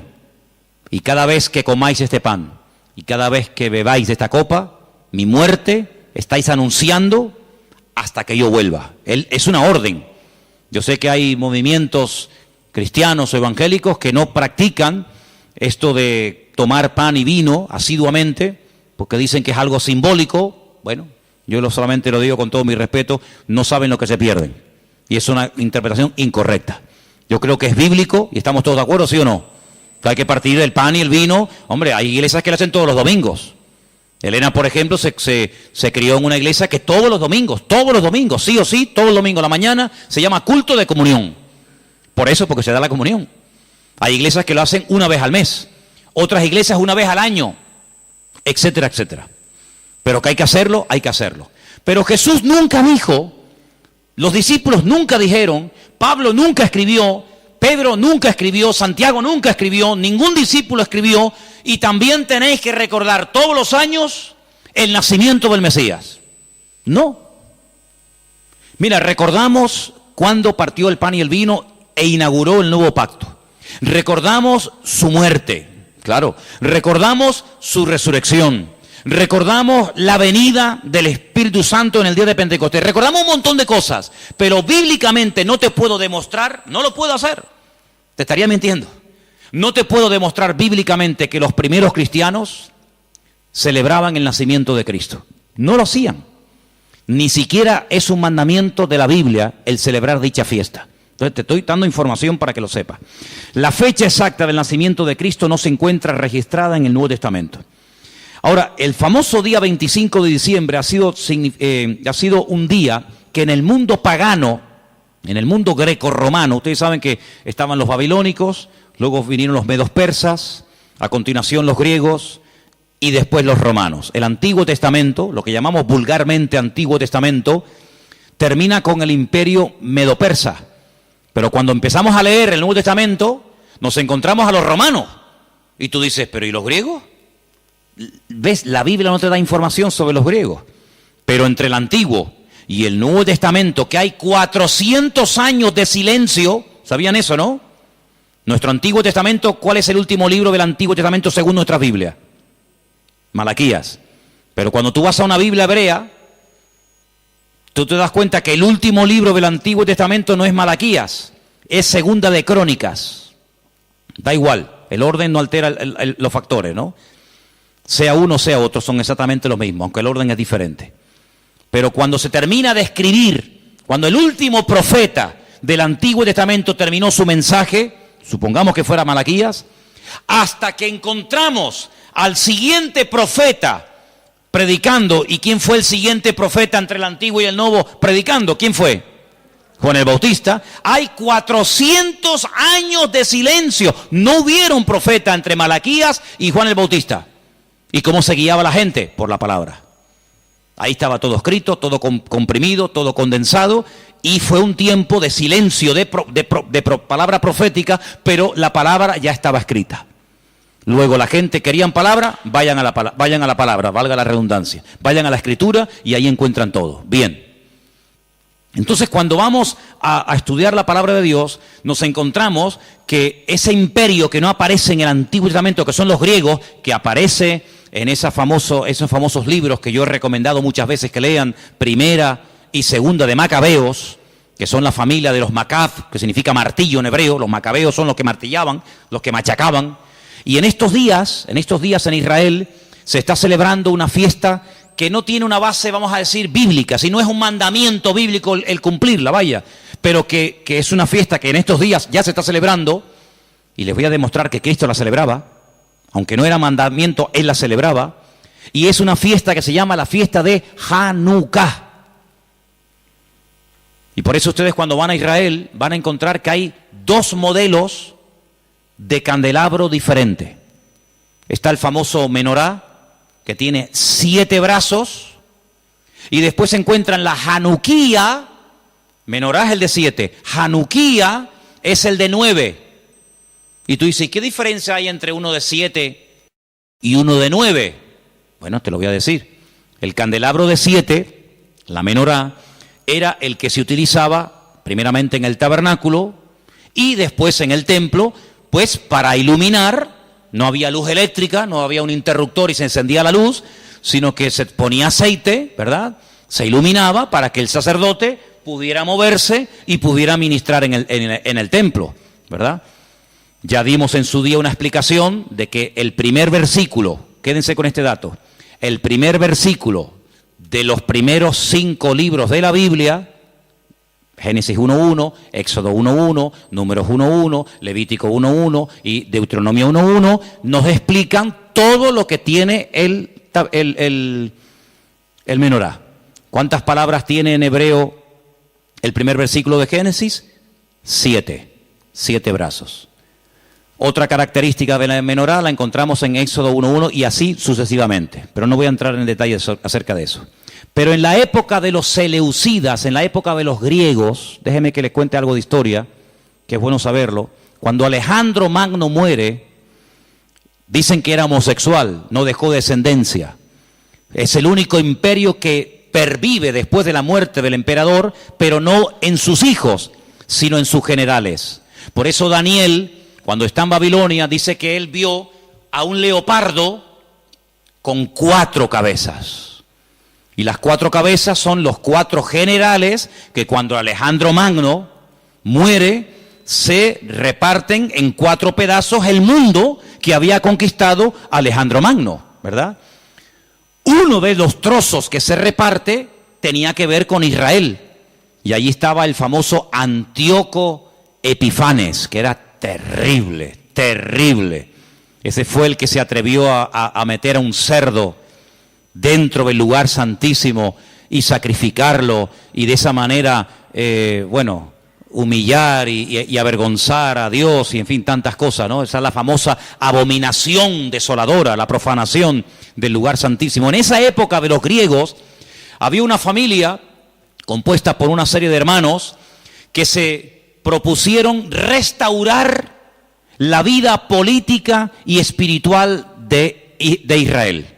Los griegos dominaban, el templo lo habían convertido en un gimnasio, habían impedido los sacrificios y aquello era un desastre. Esta familia se levanta, primero un hijo, después el otro hermano, todos murieron como mártires, es una historia tremenda.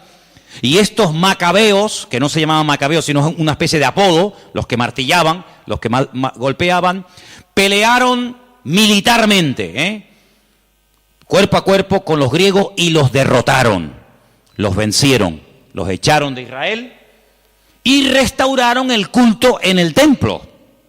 Pero resulta que el aceite que se utilizaba para las lámparas del candelabro, en este caso de la menorá, no llegaba, porque lleva un proceso y se tarda un tiempo en elaborar ese aceite específico para la menorá.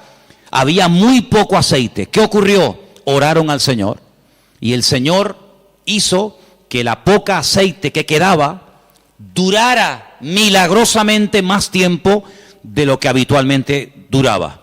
A partir de ese momento, para recordar el milagro de que el Señor permitió que el aceite durara más tiempo de lo habitual, se comenzó a celebrar la fiesta de la Hanukkah, la fiesta de las luces, la reinauguración del templo. Entonces, en esta época del año, para recordar ese milagro, se enciende con la vela del centro, cada día una vela diferente, hasta llegar a 9 velas, porque ese fue el tiempo que duró el aceite. Y eso es lo que significa la fiesta de Hanukkah. Ahora ustedes pueden ver, dice, y Jesús subió al templo a la fiesta de la dedicación del templo. Y tú dices, ¿y qué fiesta es esa? Porque ahí no dice Pascua, ahí no dice Pentecostés, ahí no dice tabernáculo, dice a la fiesta de la dedicación del templo. Pero si el templo ya estaba inaugurado cuando Cristo vivía. Pero era la fiesta en la que se recordaba la reinauguración del templo cuando los macabeos derrotaron a los seleucidas, a los griegos, y entonces esa era la fiesta de Hanukkah que Cristo la celebraba, Juan capítulo 10. Entonces Cristo, que sabía la historia de esa fiesta, dice, yo soy la luz del mundo. Y la gente sabía lo que estaba diciendo, porque así como aceite, esta luz se enciende, yo soy ahora la luz del mundo. Y posteriormente a sus discípulos le dice, y ahora también vosotros sois la luz del mundo. Y todo está basado en algo que pasó en aquel tiempo. Entonces, cuando vamos al Nuevo Testamento, nos encontramos que nos dice la Biblia quién gobernaba en el Imperio Romano en el tiempo del nacimiento de Cristo. Pero cuando se hace el calendario gregoriano o cristiano, vaya, el que tenemos ahora mismo nosotros, se cometió una gravísima equivocación. Algunos calculan que del verdadero calendario bíblico al que usamos actualmente puede haber una diferencia entre 4 y 6 años. Es decir, que en vez de estar ahora en el 2015, estaríamos ahora 4 años o 6 años más de lo que estamos. Y eso es bueno saberlo, porque la Biblia nos da datos acerca de lo que va a ocurrir en cada tiempo, y por eso estamos viendo profecías cumplidas nosotros en este momento, que tú dices, pero no me encaja el tiempo. Claro, no te encaja el tiempo si te llevas por el 2015, pero si te llevas por el calendario bíblico, te encaja todo de una forma maravillosa, porque Dios no se mueve con el calendario inventado por don Gregorio, sino Él se mueve por el calendario inventado y creado y dado por Él en su bendita palabra. ¿Cuántos dicen amén? Entonces, sigo leyendo esto que está muy interesante. La historia de la Navidad parece tener los primeros antecedentes entre el 320 y 353 después de Cristo. Es decir, que hasta el 350 y pico después de Cristo, ningún cristiano, ninguna iglesia practicaba o celebraba lo que vulgarmente llamamos la Navidad. Durante más de 300 y pico de años, esto no existía. ¿Qué te parece? Yo dije un día que si ustedes quieren ver la transformación terrible que experimentó el cristianismo, tienen que leer detenidamente lo que pasó en el Concilio de Nicea. Ahí en Google, se meten, Concilio de Nicea, estudien, lean lo que allí pasó. El cristianismo del 300 para atrás era diferente al cristianismo que se vive hoy en día del 300 y pico hasta nosotros. Todo cambió, hermanos, todo cambió. Entonces fue en esa época, en ese tercer siglo, cuando se comenzó a decir que Cristo había nacido el 25 de diciembre. ¿Por qué? Porque era la fiesta, era el día más pagano del año. Se celebraba el culto al dios Saturno, y el dios Saturno era el dios de las cosechas. Y era un día de celebración, pero de celebración pagana, de sacrificios en agradecimiento al dios Saturno. Era el solsticio de invierno en el hemisferio norte, y ahí dijo alguien, bueno, vamos a utilizar el día más pagano del año cuando se adora al sol, vamos a utilizarlo y lo vamos a cristianizar para que de esa manera también nosotros los cristianos formemos parte de la festividad y de la alegría a nivel mundial. Desde finales del siglo IV, el cristianismo comienza con la famosa tradición de la Navidad, y el Papa Julio I dijo que Jesús había nacido el 25 de diciembre. ¿De dónde lo sacó? De ninguna parte, se lo inventó, porque la Biblia no dice que Jesús nació el 25 de diciembre, pero él, como era el Papa, cualquiera le llevaba la contraria.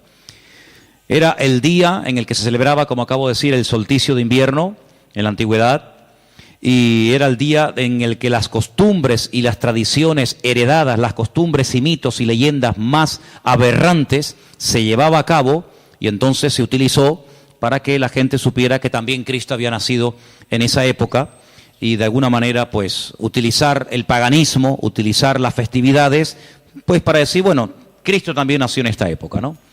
En el año 540, un monje llamado Dionisio, cuyo apodo era el Exiguo, en el cálculo de las fechas propició la fijación de una fecha errónea en cuanto al nacimiento de Cristo. El error incluso hasta en el año, porque se cree que Jesús nació 4 o 6 años antes de lo que realmente esta gente decía. El tema de las fechas, ya hemos dicho, es algo muy controvertido, pero al final se llegó a la conclusión de que Cristo había nacido en esa época, y los cristianos comenzaron a practicarlo como parte de la cultura o de la tradición. Hay muchos relatos en los que cuenta la historia que miles y miles de cristianos se dejaron matar, quemar, crucificar y torturar hasta la muerte porque se negaban a celebrar la famosa Navidad el 25 de diciembre. Así que hermanos nuestros en la fe han muerto quemados, torturados y crucificados por negarse a formar parte de una fecha inventada, creada por el hombre, rodeada de paganismo, donde una de las costumbres que había era sacrificar toros, sacrificar animales, cortarle los testículos a estos animales y colgarlos en los árboles. De ahí viene la famosa costumbre de colgar bolitas en los árboles, de la costumbre pagana de aquellos degenerados griegos y romanos que hacían este tipo de ofrendas y de sacrificios a sus dioses, y de ahí pasó. Luego se prendía fuego al árbol, pero claro, prender fuego al árbol, pues es, en una casa particular es una temeridad, y entonces a alguien con el paso del tiempo se le ocurrió ponerle un montón de luces para que represente aquel fuego, que evidentemente no se puede hacer hoy en día por sentido común, pero entre las bolitas y el fuego que se pone, las luces que se pone, pues es lo más parecido a aquellas bolitas que se ponían colgadas en los árboles, y al mismo tiempo las luces representan el fuego, que por cuestiones obvias no se pueden poner hoy en día. Así que Jesús no nació el 25 de diciembre, pero escuchen esto porque es muy interesante. La explicación más consistente de los historiadores es que el origen de la Navidad se tomó entre el siglo III y IV, ya lo hemos dicho, ¿verdad? El porqué de la elección de esta fecha, bueno, se relaciona con la necesidad de la reciente oficializada religión cristiana de imponerse sobre las tradiciones de los cultos paganos romanos. En aquel tiempo el mundo estaba dominado por el Imperio Romano, se adoraba a Saturno, como el Imperio Romano a través del emperador Constantino